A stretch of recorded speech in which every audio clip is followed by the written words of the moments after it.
parce que gëw ma ne les militants yi ànd ak ñoom ci Yewwi gëw ma ne ci yooyu la ñuy dox. li nga wax dégg nañ ko te comme ñoom duñu xam naa du ñàkk dinañ ci indi ay leeral ci nu ma gën a gaawee mais législative 2022 Pape Mahawa man déjà fi may dooree laata ñuy ñëw ci perspective yu benn bokk yaakaar fan ngeen ko toll pour mun a am la majorité à l'Assemblée nationale bëgg naa xam quand même man parce que loolu man ça me pose problème yéen waa Benno tout le temps da ngeen di crier que ni da ngeen am expérience politique ñi leen wër dañu am expérience politique et que yéen vraiment vous êtes très fort côté élection mais naka ngeen mën a quand même cuunewee ba seen liste yi am ay problème yéen ni waa Benno yéen ak ni ngeen toll dayoo bi nga am ci réew mi nekk la mouvance présidentielle. waaw loolu lan mooy laaj bi. laaj bi mooy erreur yi ngeen def ci seen liste yi ba ñu rejeter seen liste suppléant bi accepter seen titulaire également. seen surplus de parrain bi leen opposition bi toppee. boobu ba tey. njumte yu mel noonu ak ni mu teeraateeree yéen loolu mu leen mën a dalee. waaw loolu man comprendre ma laaj waaye erreur am na yoon atte na ko. sama laaj comprendre ko ndax sama laaj amul dara lu ci difficile instant bi dama ni erreur yi ngeen def seen liste yi. waaw ci tënk. yéen mu leen mën a dalee yéen waa Benno. mais loolu xam nga man mënu ma la jox ton li ma la mën a wax. da nga bokk ci Benno Bokk Yaakaar nekk ci cellule de communication xam ci lépp luy xibaar. waaw li ma la mën a wax mooy erreur am na en tout cas yoon atte na te ñun respecté nañ li yoon wax. amul leneen mais jàppoon erreur boobu yéen waru leen ko woon def yéen. ba erreur kay erreur kay mooy loo waroon a mun a moytu.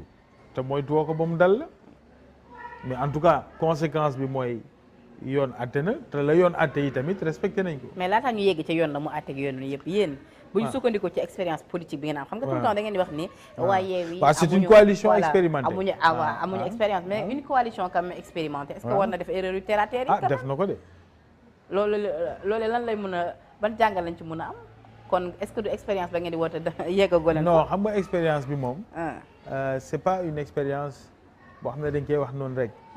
c'est la composition même bu coalition bi moo dajalee ay profils yoo xam ne ay profils yu am expérience lañ ci wàllu téye état ci wàllu diplomatie ci wàllu koom-koom et sur tous les plans d'ailleurs. foofu la ñuy waxee ci wàllu expérience mais du tere nag. ci yu demee nii en tout cas. des erreurs mun a am te am na. des erreurs matérielles yoo xam ne qui ont conduit effectivement à ce que suñu liste de suppléants ñu invalider ko donc loolu. am na mais par contre waxtaan ngeen ci tirer ci ay leçons. bien sûr mais par contre la conséquence la ñu accepté ñun mooy l'état de droit quand le droit est dit ñu respecté ko. ab da ngeen waxoon ni di ngeen def mener seen combat ñu déggoon ko ci baatu ki nga xamante ni moo di Benoît Sambou ba invalider liste coalition Yewwi Askan Wi bu Dakar donte ni sax conseil constitutionnel daal dina koy valider combat boobu fan ngeen ci toll. non loolu kay jeex na c'est derrière nous mais c'est pour confirmer li ngay wax rek ñun dem nañ ci yoon lépp lu ñu permettre on a essayé de mener le combat mais li yoon dogal moom la ñuy respecté.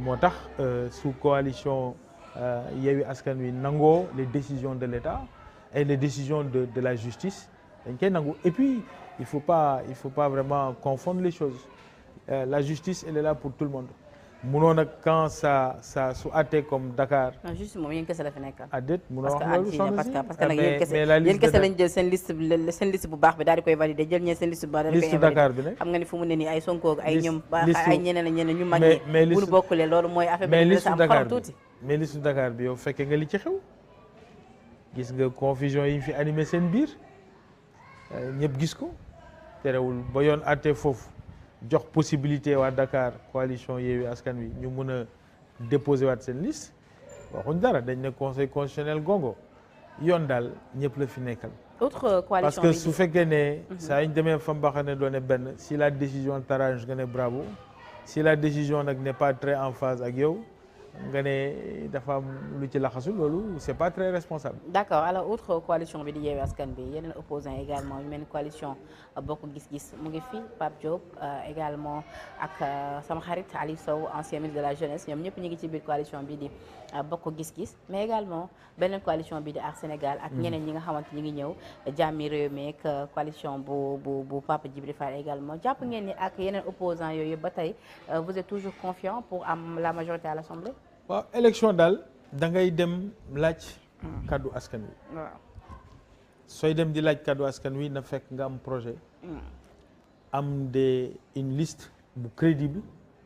ba pare am un leader politique bu fort.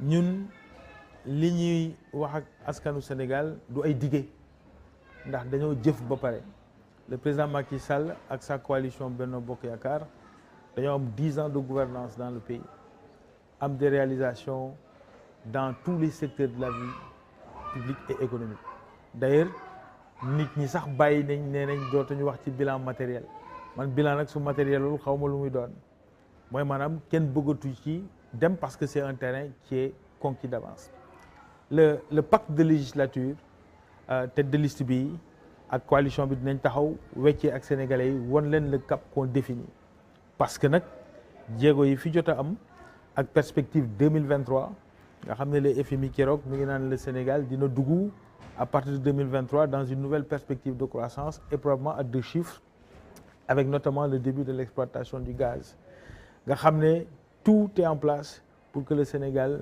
puisse traverser cette période difficile mais aussi se projeter pour poursuivre et reprendre sa trajectoire de croissance bi mu amoon avant la Covid-19 ak la crise économique bi ñuy dund dans tous les secteurs de la vie publique que ce soit les accès universels sur l'électricité sur l'eau potable poursuivre politique d'infrastructure yi poursuivre li nga xam ne mooy les efforts qu'on est en train de faire dans le secteur de la santé et dans tous les autres secteurs ba nga xam ne perspective bi ñu dessiné pour mun a dem dans un Sénégal émergent en perspective de 2035 dinañ ko mun a atteindre pour cela il faut que ñu joxaat majorité Benno Bokk Yaakaar pour permettre de maintenir ce cap loolu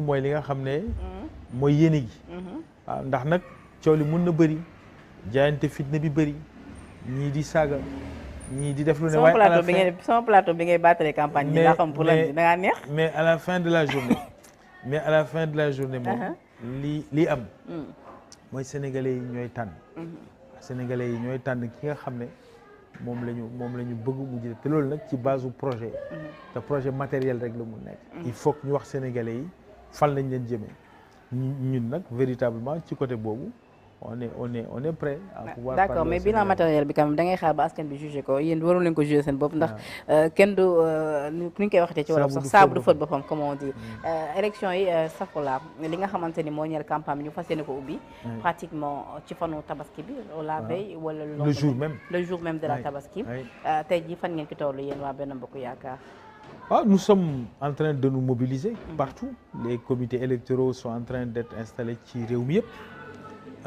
et puis et remobiliser autour du projet du plan Sénégal émergent et de la coalition Benno Bokk Yaakaar. D'accord. waaj nañ taxaw nañ mobiliser nañ ñëpp avec de la conférence des leaders autour du président de la République jusqu'au comité électoraux de quartier dinañ taxaw fas yéene engagé combat bi pour l'intérêt des Sénégalais. Parce que il faut toujours que ñu garder à l'esprit que les acteurs politiques sont dans des positions de vocation dañ ko bëgg mu doon seen activité mais la majorité des Sénégalais sont dans le secteur privé sont dans d'autres types d'activités nañuy bàyyi xel ne Sénégalais yi ñooy voté. loolu daal day wane ni kon ñi dem xaar à ce que ñu reporter élection yi loolu dara du ci am. et que élection yi comme ni ko président Macky Sall annoncé woon rek dañ koy fas yéene tenir ci date bi nga xamante ni moom lañ ko annoncé woon à savoir le 30 juillet. waaw loolu kay wax jooju wax dëgg yàlla waxoon nañ ko ba pare. mais ça encore une fois. ma delloo ko ci Sénégalais yi président wax na ko mais le président de la République incarne le Sénégal lii nga xam ne mooy aspiration sénégalais yi lay préserver.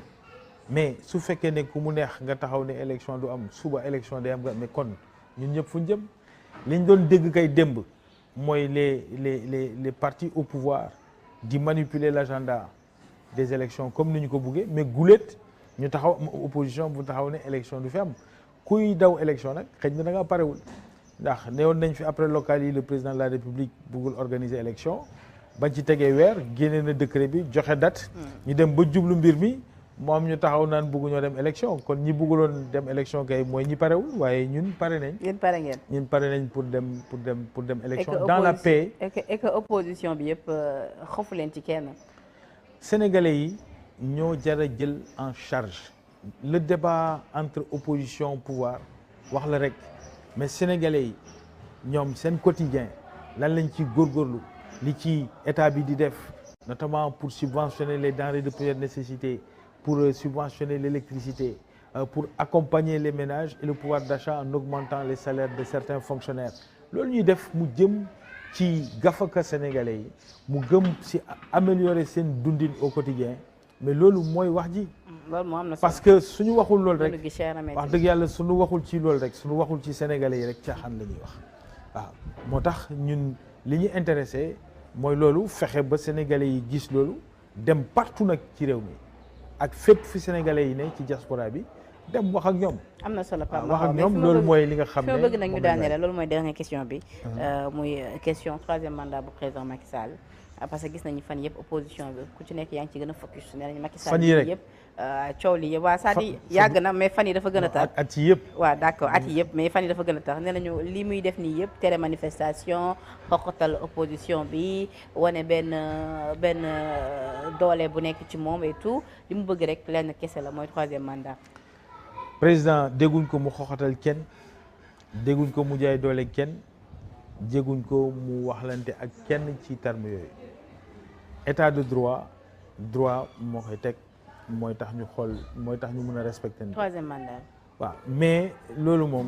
Macky Sall mooy seen candidat 2024 loolu moom wala. kàddu boobu nañ ko bàyyee ñi nga xam ne mooy seen seul programme ñun sénégalais yi mooy sunu programme ñoom nañ jël troisième mandat. est-ce que tamit du ngeen ci leeral une bonne fois pour tout mu jeex. xam nga depuis le 25 mars 2019 ñoom seen programme troisième mandat la ñun suñu programme ànd ak président de la république askanu Sénégal la donc ñoom nañ continuer ci loolu. da ngeen ànd ak moom ba 2024. ñoom nañ continuer ci yéen loolu di ngeen ànd ak président Macky Sall ba 2024 wala.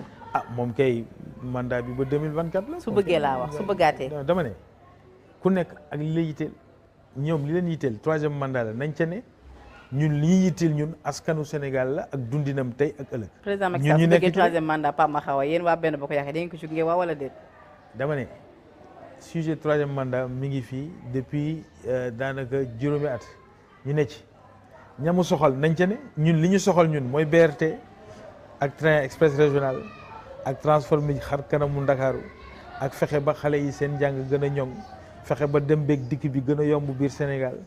fexe ba l'année prochaine avec le début de l'exploitation du gaz et du pétrole qu'on assure li nga xam ne mooy garantie yi président de la République jël ak le COS Pétrogaz et cetera pour ñu soxali réew mi ak doomi réew mi ndax nag homme politique jour bu génnee ci mission am pour fexe ba nga xam ne askan wi ni muy dundee tey ay doomam ak doomi doomam seen dund ëllëg gën a baax génn na mission am d'accord waaye li irresponsable mooy jël comme un seul sujet de campagne un seul programme depuis 5 ans pour une opposition le sujet du troisième mandat ñun am nañ assez de responsabilité pour bañ a tëju ci loolu d'accord Pape